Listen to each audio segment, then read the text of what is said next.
So, terrible eggy smell in the Caravan. So, if you've experienced this, a bit of a weird, rancid sort of smell, I guarantee this is what it is. This is where your problem is going to lie. If you literally just go outside, open up your battery box and fill your battery, and it will be really, really hot, or hotter than it should be. And that is what is going to cause the smell in your Caravan. So if you've got your carbon monoxide alarm going off randomly, you've not got any gas on or anything like that, and you've got issues with a bit of a funny smell, this is 99% going to be what your problem is.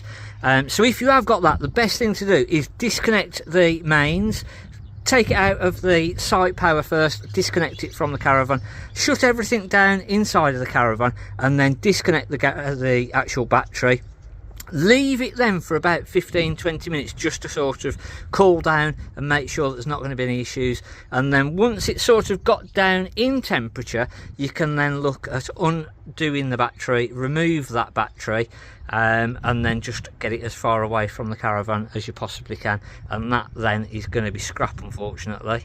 So hopefully that has helped you if you've got a bit of a funny smell in the Caravan. You can't really find what's going on. Sometimes everything will work perfectly. Your charger unit will be sort of overpowering the battery, and all your 12-volt system will be fine, and you'll be going, the battery's fine, everything is working, but that is going to be what your actual issue is. Hopefully that has helped you. Watch our videos for more. Hit the like button, hit the subscribe button. We'll see you on our next video. Thanks for watching on Mark at the Caravan Place.